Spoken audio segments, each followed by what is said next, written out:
Execução Penal na Prática. Eu sou Antônio Belarmino Júnior, advogado criminalista. Hoje, no nosso canal, iremos abordar novamente o tema falta grave do apenado. Dr. Marcelo, o que iremos abordar hoje? Hoje trataremos especificamente das faltas leve, média e grave, dando o maior destaque para as faltas graves, Belarmino.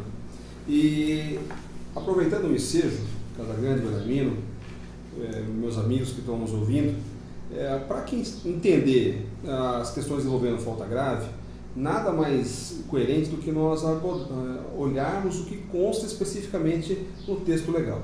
Com relação às faltas leve e média, elas são regulamentadas por leis estaduais. Então, cada estado da federação ele tem as leis próprias, aqueles que têm, para tratar dos assuntos referentes às faltas leves e às faltas médias. As faltas graves, pelas repercussões que decorrem dela, com perdas de benefícios, ela tem um regramento estabelecido pela lei federal, pela LEP, que traz no artigo 50 o rol das faltas graves. É um rol eminentemente taxativo que vou rapidamente trazer algumas questões que são importantes para nós aqui. Por exemplo, a citação ou participação em movimento para subverter a ordem ou a disciplina, isso é uma questão que acontece muito, que são as famosas viradas das cadeias. Fugir é um inciso segundo. Possuir indevidamente instrumento capaz de ofender a integridade física de outrem, que é estilete, revólver, qualquer tipo de instrumento que possa gerar algum tipo de fato grave. Provocar acidentes de trabalho, isso é uma questão muito interessante quando se trata em CR. Sim. Que no CR tem um trabalho mais profícuo, tem muito mais trabalho dentro do CR, as empresas costumam ir lá dentro fornecer o serviço. O descumprimento no regime aberto das condições impostas, isso é uma questão que a gente pode abordar também nas questões que isso o Casagrande vai abordar essa questão no procedimento. A questão da inobservância dos deveres dos incisos 39, do inciso 2 e 5 do artigo 39, que vamos tratar especificamente posteriormente, e uma questão muito que causa inúmeros problemas para o sentenciado, que são as questões envolvendo aparelhos eletrônicos de comunicação externa, celulares e afins, que o Casagrande vai tratar especificamente sobre esse tema. Tendo em mente que as faltas graves, elas são, o rol das faltas graves é um rol taxativo, e o princípio da legalidade ele é expresso nesse rol do artigo 50. É muito importante a gente ter em mente isso, porque há alguns regulamentos de algumas penitenciárias que podem gerar faltas graves que não são previstas em lei. E isso é uma ilegalidade praticada que deve ser objeto de mandado de segurança ou qualquer outra medida judicial pertinente para que não gere a perda dos benefícios dos sentenciados.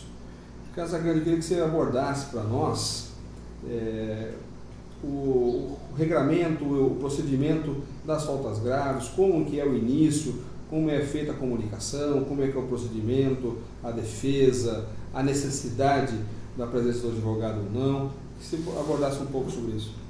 Marcelo, diante de uma imputação de falta grave, ou uma falta disciplinar, melhor seja grave, leve ou média, conforme dispõe a própria lei de execução penal, no seu artigo 59, até tenho a lei aqui, praticada a falta disciplinar, deverá ser instaurado o procedimento para sua apuração, conforme regulamento, assegurado o direito de defesa.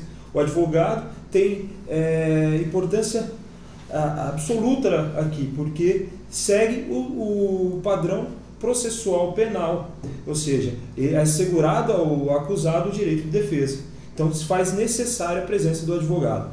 Qual o procedimento? Tomando como base a resolução SAP da Secretaria de Administração Penitenciária do Estado de São Paulo, vamos tentar dispor como funciona o procedimento administrativo disciplinar. Na resolução SAP 144, de 29 de 6 de 2010, conhecida como a RIP, o Regimento Interno Padrão, dispõe como se proceder na instauração de procedimento disciplinar. No seu artigo 58, só para ficar mais claro para os colegas, no seu artigo 58, fala da seção da instauração. O servidor que presenciar ou tomar conhecimento de falta disciplinar de qualquer natureza praticada por preso deve redigir o comunicado contendo o local da ocorrência, identificação do envolvido, descrição minuciosa das circunstâncias do fato e o rol de testemunhas, quando houver, encaminhando ao diretor da unidade prisional para que sejam adotadas medidas cautelares que se fizerem necessárias e as demais providências cabíveis. O que seria isso? É o que a gente conhece como comunicado de evento. O agente penitenciário, ciente de uma falta disciplinar, ele relata para a direção da unidade, é instaurado um procedimento disciplinar, que o procedimento deve ser instaurado conforme o artigo 61, mediante portaria do diretor da unidade, a ser abaixada em até 5 dias da data de conhecimento do fato. Feito o procedimento, importante ressaltar que a sequência, o diretor deve comunicar à autoridade judiciária. Agora, sendo um caso que envolve um ilícito penal, imediatamente tem que ser comunicado à autoridade policial, conduzido ou sentenciado para o distrito policial para a lavatura de boletim de ocorrência. Feito a comunicação para a autoridade judiciária, ela irá determinar se esse preso ele permanece no regime prisional que se encontra, exemplo, um preso cumprindo pena em regime semiaberto, caso venha cometer um delito e tenha o seu regime sustado, ele aguarda a tramitação do procedimento disciplinar em unidade de regime fechado. Feita a comunicação do agente, instaurado o procedimento disciplinar, comunicado à autoridade judiciária e, nesse mesmo tempo, também é isolado o preso. Conforme dispõe o regimento interno padrão, o procedimento deve ser concluído em 30 dias a contar do fato. Por quê? Nesse período ele vai ter um isolamento preventivo. Após os 30 dias, ele volta ao convívio com os demais reeducandos, porém, se uma vez reconhecido a falta, ele terá que cumprir um período para reabilitação, onde ele vai passar a ter novo direito de pleitear algum benefício. Então, são algumas peculiaridades do procedimento administrativo que o colega, iniciando a carreira, acaba se perdendo, até porque em sede de estudo ou na universidade, a execução penal não é debatida, né, Marcelo? Belarmino, eu imagino que... Quantas aulas de execução penal você teve aí? Não, nenhuma. E além disso, Casagrande, é importantíssimo, Marcelo, aos colegas, estar atento ao material disponível no site da Secretaria de Administração Penitenciária. O Regimento Interno Padrão traz os procedimentos, traz os benefícios, o direito do detento, da família. É uma instrução administrativa que, corroborada com a lei de execução penal, você poderá fazer o seu trabalho, colega advogado, com maior proficuidade.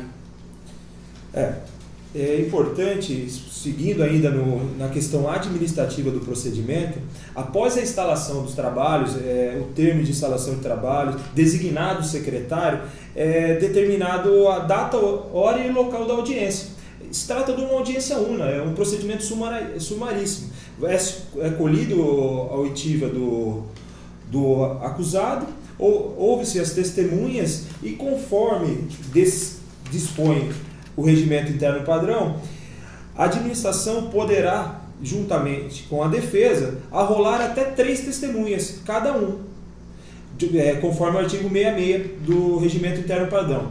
No artigo 67, a defesa tem o prazo de 2 dias contados a partir da data de citação para requerer as provas que pretende produzir, indicando as testemunhas a serem inquiridas. Então, realizado o procedimento da oitiva, as testemunhas arroladas pela defesa e abre-se prazo para a defesa apresentar suas alegações, posteriormente vai para o secretário fazer o relatório final. Encerradas as fases de instrução e defesa, a autoridade apuradora deve apresentar o relatório final no prazo de 3 dias. Isso está disposto no artigo 73 do Regimento Interno Padrão. Feito isso, o diretor da unidade prisional ele vai avaliar o procedimento e ele vai despachar com uma decisão final no prazo de 2 dias. Após todo esse procedimento, é encaminhado para a vara de execuções. E aí entra um ponto muito interessante que eu acredito que nós deveríamos abordar no momento oportuno, que é o artigo 118, parágrafo 2º da Lei de Execução Penal, que é a oitiva do sentenciado perante a autoridade judiciária. Mas, tentando concluir, passando dessa fase administrativa para a fase judiciária de forma simples, feito o relatório, despacho final do diretor da unidade prisional encaminhado para a vara de execuções criminais, é aberto prazo para o Ministério Público opinar. E o Ministério Público vai fazer a manifestação, pedindo pela homologação daquilo que foi despachado pelo diretor, requerendo uma falta grave, ou manifestando por uma falta média, ou pedindo uma desclassificação por uma falta leve, ou até mesmo uma absolvição. Posterior à manifestação do MP, abre-se a defesa para o advogado e posteriormente sobe para a conclusão. Esse, de forma simples, é o trâmite de um procedimento disciplinar. Uma questão que eu queria deixar ainda mais clara. Você falou em um determinado momento, quando você estava destacando o procedimento, a questão do isolamento preventivo. Eu queria que você e o Belarmino, eu também irei falar sobre isso posterior na sequência, sobre a legalidade ou não desse isolamento preventivo. Na medida que não deixa de ser uma medida severa, de uma medida cautelar, de afastamento do condenado do convívio com os demais. Queria que você abordasse esse tema. Marcialo, esse isolamento que eu citei do artigo, se eu não me engano, é o artigo 61, não, é o 60, aliás, deixa eu só ler para não, se eu estou equivocando.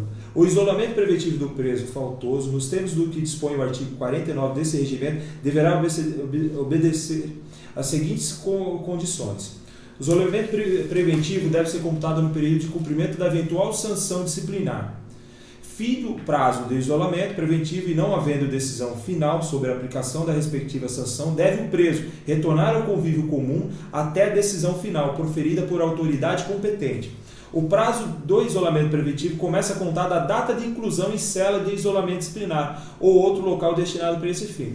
Essa sanção que é aplicada, ela é prevista na Lei de Execução Penal no artigo 58, onde dispõe que o isolamento, a suspensão e a restrição de direitos não poderão exceder a 30 dias, ressalvadas a hipótese do regime disciplinar diferenciado. Ou seja, nós temos uma lei específica, que é a Lei 10.792, de 1/12 de 2003, para procedimento disciplinar no caso de presos recolhidos em unidades de regime disciplinar diferenciado. Na aplicação das sanções disciplinares são levados em conta a conduta, o fato que é imputado ao acusado. Feito esse isolamento preventivo, como eu havia dito, é para que se termine esse procedimento no prazo de 30 dias. E caso não termine, o preso não vai permanecer no isolamento. Ele terá que retornar para o convívio. Mas é uma sanção prevista em lei e que no estado de São Paulo imediatamente é aplicado. No estado de São Paulo, pela sua experiência, no estado de São Paulo isso acontece imediatamente após a comunicação. Comunicado de evento, a partir do momento que o agente penitenciário ele vai relatar o comunicado, ele vai descrever os fatos que ele imputa aquele sentenciado, ele já retira o sentenciado do convívio e já coloca ele em cela disciplinar, ou seja, ele é conduzido para o diretor de segurança e disciplina, que vai deliberar sobre a comunicação do agente, entendendo que houve a falta disciplinar, ele já é encaminhado para a cela de isolamento. Isso é imediato. Até mesmo por questão de resguardar a integridade física do detento também, dependendo da origem e a forma que ocorreu a falta grave. bem como manter a ordem e a disciplina. Esse é um dos principais argumentos da administração pública. Então, gostaria de encerrar novamente a participação aqui e convidar a todos para seguir no YouTube o canal Execução Penal na Prática.